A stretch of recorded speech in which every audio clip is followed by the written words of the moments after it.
All right, let's get it.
These 210 million people were here in 1492. Do you believe that 12.5 million people were here in what was called the United States? No, because somebody told you there was a vast wasteland. Now, what you do to scholar Darwin, what you do is begin to take the church's record and look at how many Native Americans they wiped out. Because, the church, which was busy trying to change us, kept a very definitive record of how successful they were at massacring the indigenous people here. Verrazano, in his diary, very carefully documented the phenotypes of the people here from Central America out through Nova Scotia, where my father's people come from the Ethiopian-looking people in Florida to the light Eskimo-type people in Nova Scotia. So we know what the people look like. Columbus wasn't the first outsider to reach the Americas.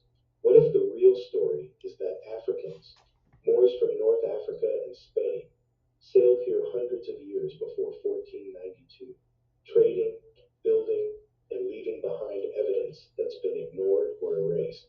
That single idea flips everything you were taught about discovery. Because if Moors were here first, then the foundation of American history has to be rewritten from the ground up. Let's cut straight into it. By the 8th century, the Moors had already mastered navigation. They controlled Spain, Portugal, and much of North Africa. They had advanced maps, star charts, and ship designs that Europe wouldn't catch up with for centuries. Historians admit the Moors could cross the Mediterranean with ease. But here's the kicker: records suggest they crossed the Atlantic too. Long before Columbus, take the writings of al-Masudi, a 10th century Arab historian. He described voyages across a sea of darkness, what we now call the Atlantic. He even recorded Moors who sailed west and returned with stories of new lands. Later, in the 1300s, Mansa Musa's brother, Abu Bakr II of Mali, is said to have led a fleet of hundreds of ships westward. Where did they go?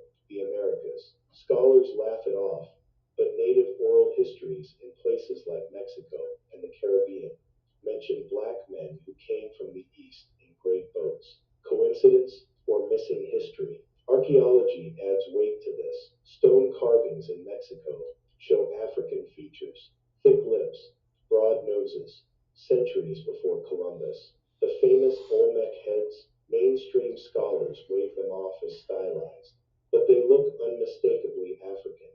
And what about the presence of Old World crops in the New World before Columbus? Traces of plants like cotton and certain bananas show up in pre Columbian soil samples. How did they cross oceans unless people brought them? Now, here's where the story gets even more twisted. Columbus himself admitted he wasn't the first. In his own journals, he wrote that the people of Hispaniola told him black skinned people had come from the south and east, trading with spears tipped in metal, not native to the island. Columbus collected some of those spears, sent them back to Spain, and they were confirmed to be made of West African alloys. That's a smoking gun, and it's in Columbus's own words. So why don't we learn this in school? Why does every textbook still open with Columbus discovered America? Because admitting Africans arrived first means tearing down the lie that Europe brought civilization to the New World.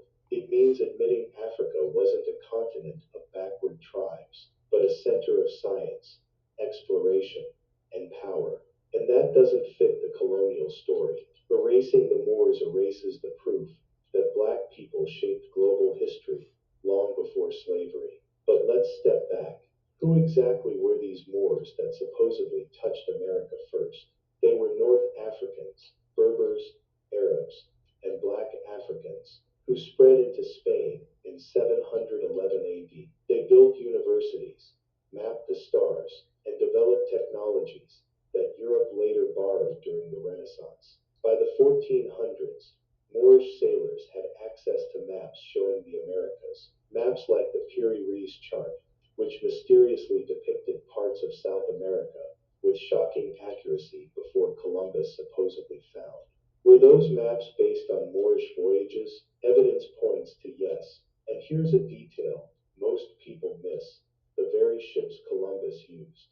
The Nina, the Pinta, and the Santa Maria were designed using Moorish naval knowledge. The word caravel, the style of ship Columbus sailed, comes straight from Arabic.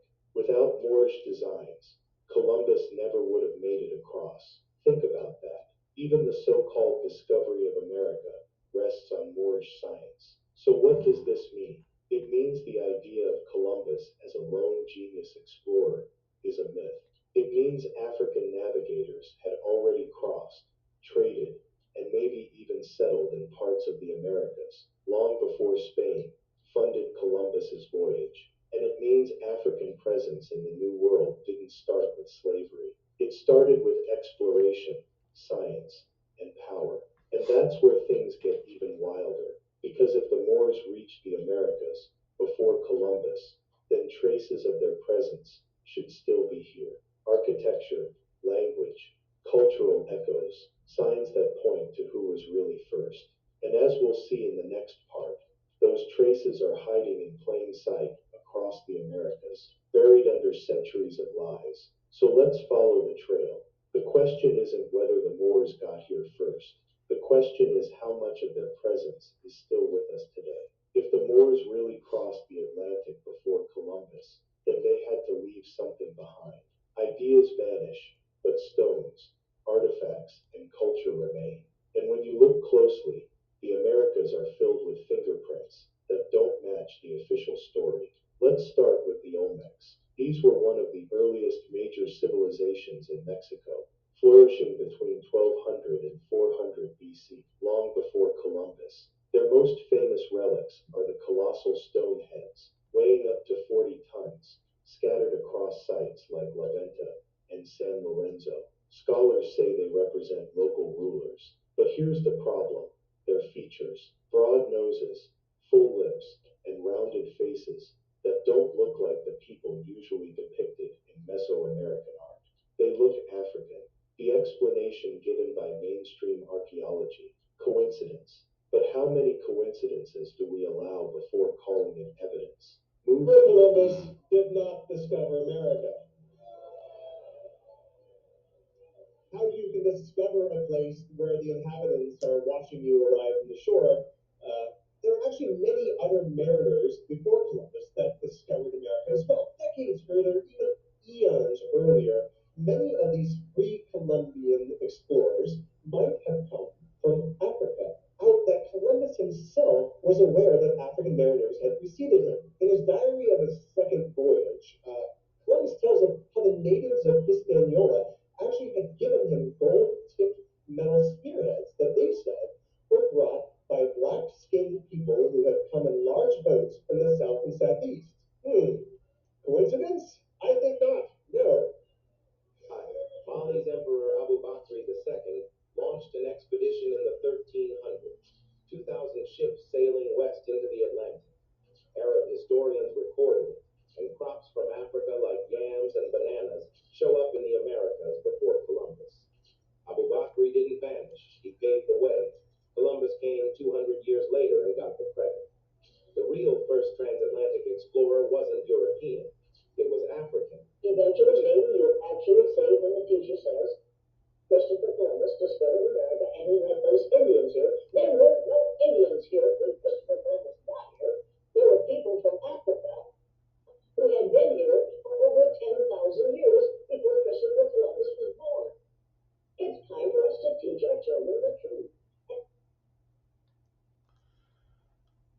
There it is.